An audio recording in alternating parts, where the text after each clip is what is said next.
શ્રીમદ ભગવદ ગીતા અધ્યાય 13 શ્લોક 24 થી 27. સંજય ઉવાચ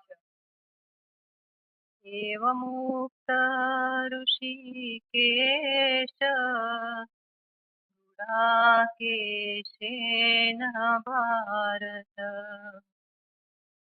સેનયોરુભયોર્मध्ये स्थापयित्वा रथोत्तमम् भीष्मद्रोणप्रमुखतः सर्वेषां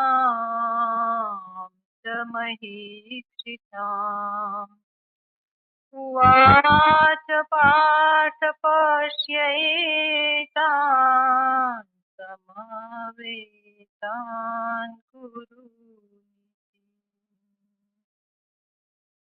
तत्रापश्यतान् पार्थ पितॄन् च पितामहान् आचार्यान् मातुलान् भ्रातॄन्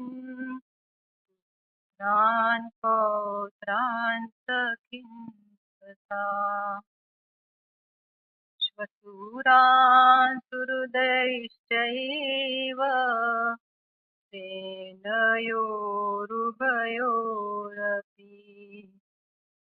तान् समीक्ष्य स कौन्तेय सर्वान् बन्धूनवस्थितान्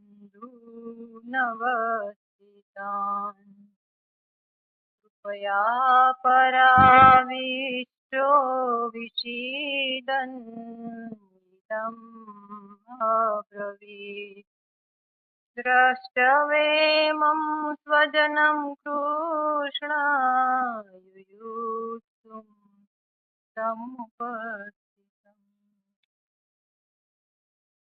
संजय उवाच एवम् उक्तः ऋषिकेशः गुडाकेशेन भारत सेनयोः उभयोः मध्ये स्थापयित्वा रथ उत्तमम् भीष्म द्रोण प्रमुखतः सर्वेषां च महीक्षिताम् उवाच पार्थ पश्य एतान् समवेतान् कुरुन् इति. હે ધૃતરાષ્ટ્ર, અર્જુને આ પ્રમાણે કહેતા ભગવાન શ્રી કૃષ્ણે બંને સેનાઓની વચમાં સર્વ રાજાઓની તથા ભીષ્મ અને દ્રોણાચાર્યની સામે ઉત્તમ રથને ઉભો રાખી આ પ્રમાણે કહ્યું, હે પાર્થ, આ એકઠા થયેલા કૌરવોને જો.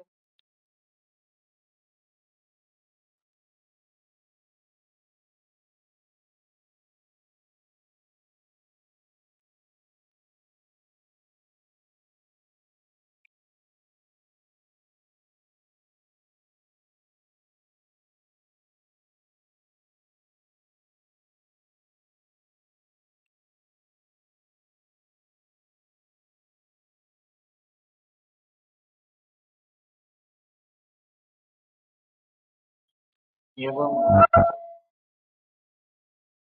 ऋषिकेश गुडाकेशेन सेनयोः उभयोः मध्ये स्थापयित्वा रथम्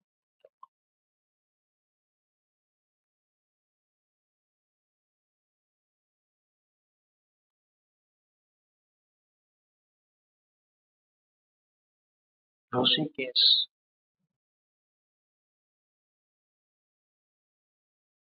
શબ્દાર્થ થાય કૃષ્ણ,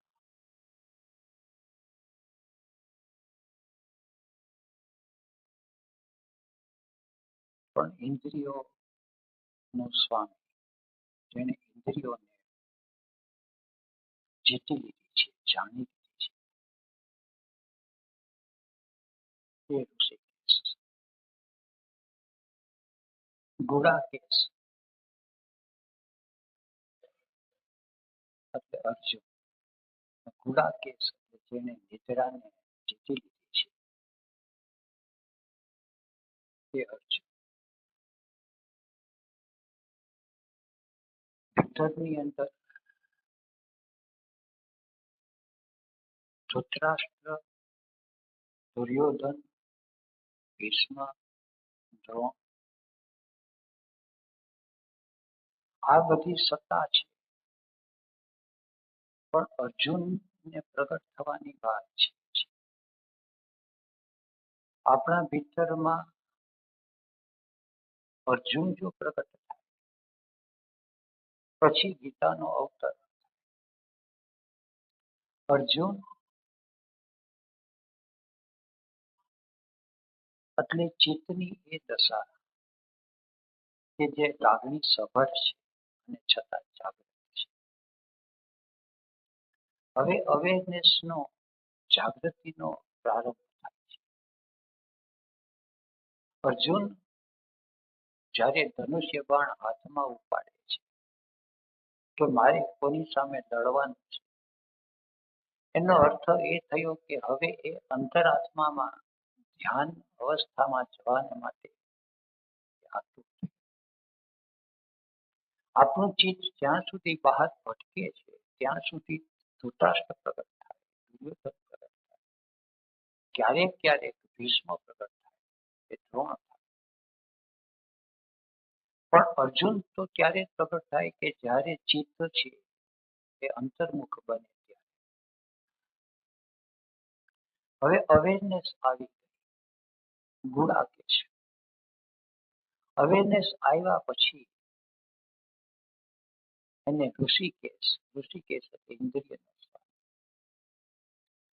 આપણી અંદર જ્યારે ચિત્તની દશા છે હિયર એન્ડ નાઉ અને ટોટાલિટીમાં આવે છે ત્યારે એ દશાને ઋષિકેશ કહે છે. ઇન્દ્રિયો છે એ વર્તમાન કાળમાં છે, ઇન્દ્રિયના વિષયો છે એ વર્તમાન કાળમાં છે. ઇન્દ્રિયના વિષયોના જે આઘાતો પ્રત્યાઘાતો પડે છે એ બધું વર્તમાન કાળમાં બને છે. અને પરમાત્માની સત્તા છે એ સદા વર્તમાન છે. પણ પરમાત્માની સત્તા જ્યારે ઇન્દ્રિયોના પ્રદેશમાં આવે છે ત્યારે એ સત્તાને ઋષિકેશ કહે છે. પરમાત્માની અલગ અલગ સત્તાઓ હોય છે અને અલગ અલગ સત્તાઓની અલગ અલગ લીલાઓના આપણે ત્યાં જુદા જુદા નામ અપાય. પરમ સત્તા છે જ્યારે બધાની અંદર રમવા માંડે છે ત્યારે એને રામ કીધું. પરમ સત્તા છે જ્યારે બધાની અંદર એક્સપાન્શન ફેલાવા માંડે છે ત્યારે એને બ્રહ્મ કીધું. પરમ સત્તા છે એ જ્યારે બધા ગુણ બધા લોઝની પાર ચાલી જાય છે, સ્વરૂપમાં સમાઈ જાય છે, એમ્પ્ટીનેસમાં, ત્યારે એને નિર્ગુણ બ્રહ્મ કીધું. એવી રીતે પરમ સત્તા છે જ્યારે સેન્સીસની અંદર ઇન્દ્રિયોની અંદર એ ઉતરે છે, સેન્સિટિવિટી એને માણે છે. વિવિધ રચના કરી હેતે શ્રી હરિ, શિવ થકી જીવ થયો એ જ હશે. અનેક રચનાઓ કરે છે પોતાને રમવા માટે, પોતાને જોવા માટે. એટલે હિયર એન્ડ નાઉ ની અંદર જે સત્તા છે એ સત્તા અને એક બાજુ છે અર્જુન. હવે અર્જુનની સ્થિતિ કેવી છે? અર્જુન છે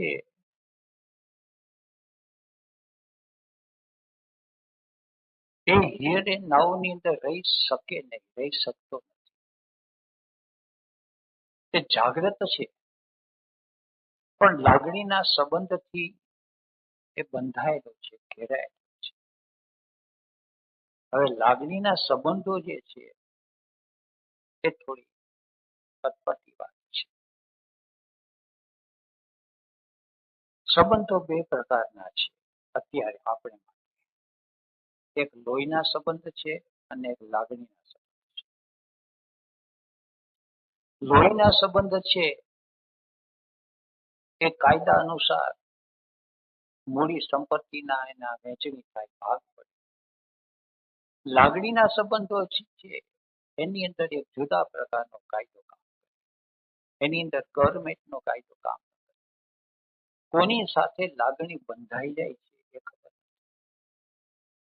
લોહીના સંબંધને લાગણીના સંબંધને પલટાવવાનું કામ કરે એ કન્ડિશન માઇન્ડ. અને લાગણીના સંબંધને લોહીમાં સંબંધમાં પલટાવવાનું કામ કરે પ્રકૃતિ છે. આપણને ખ્યાલ નથી કુદરતની સત્તા.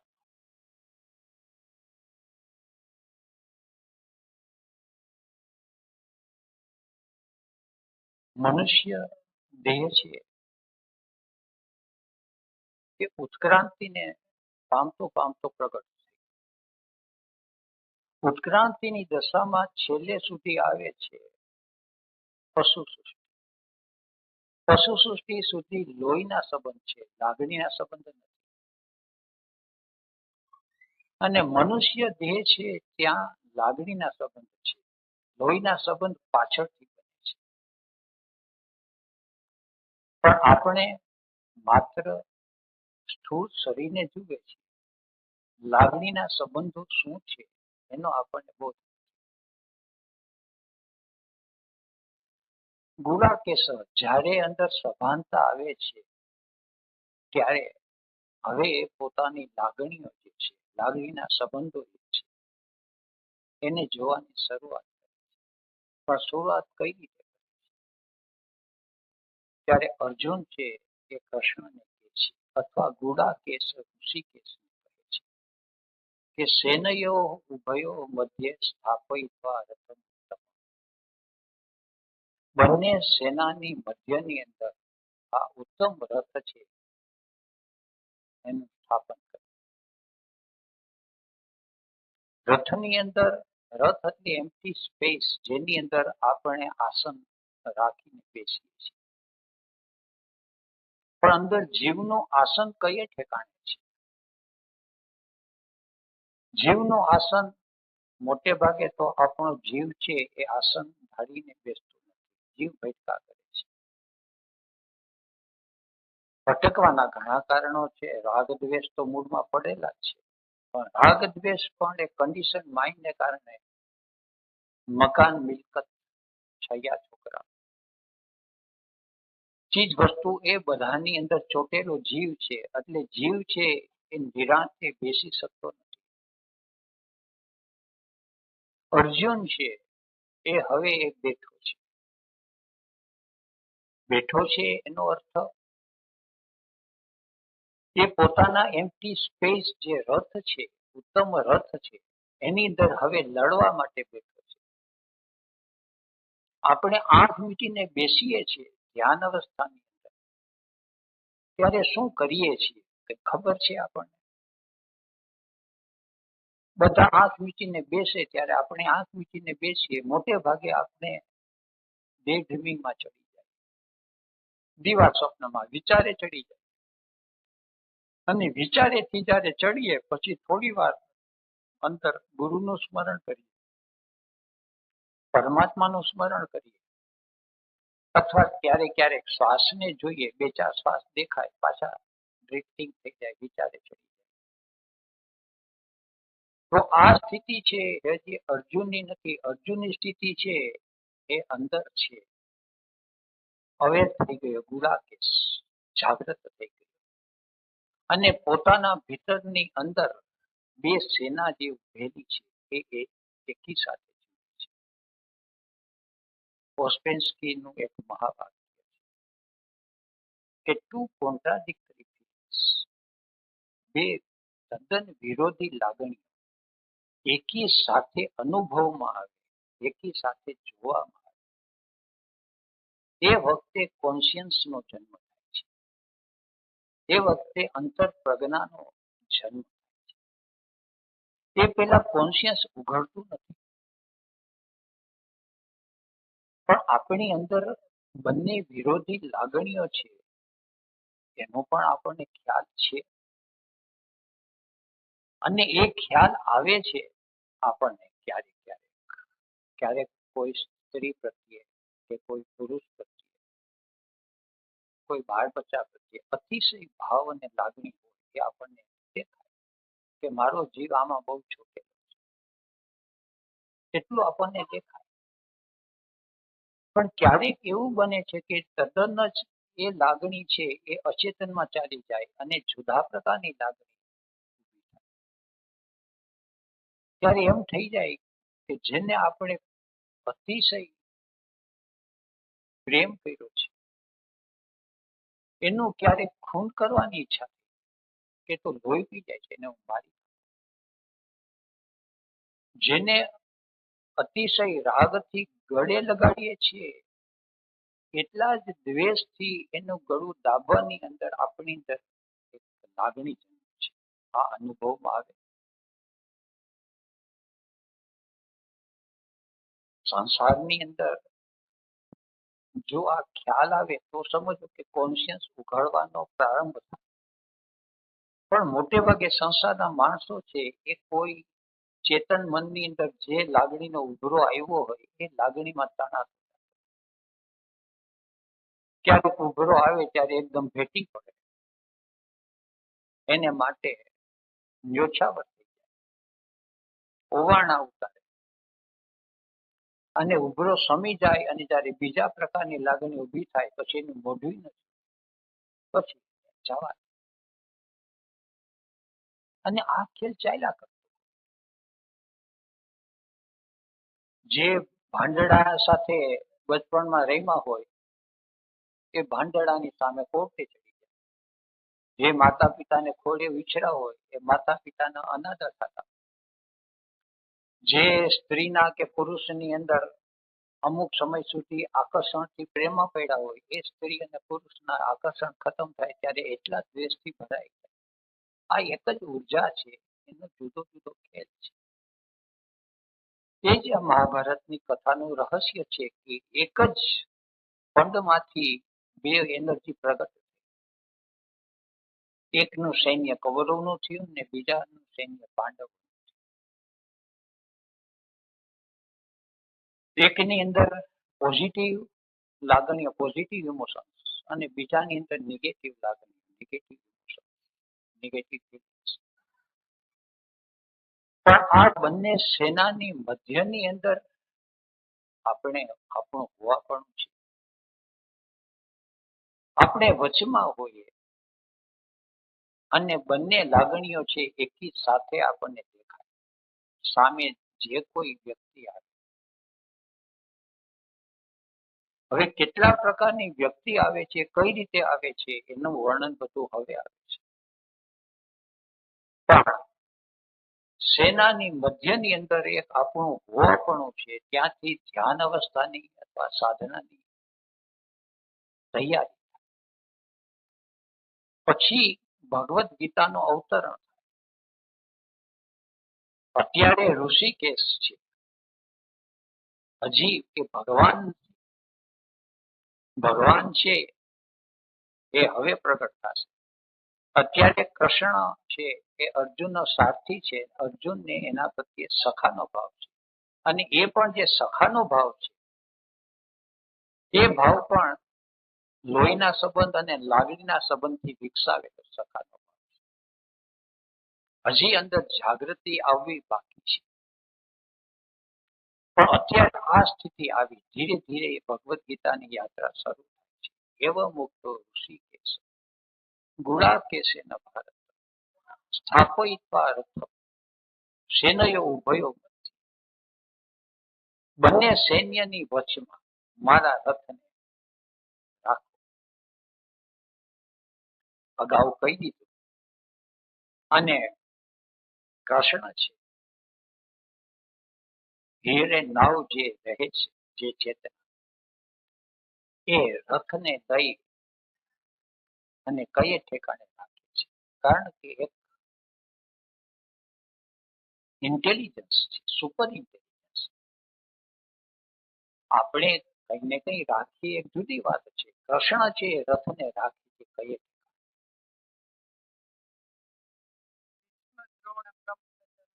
ભીષ્મ દ્રોણ પ્રમુખ.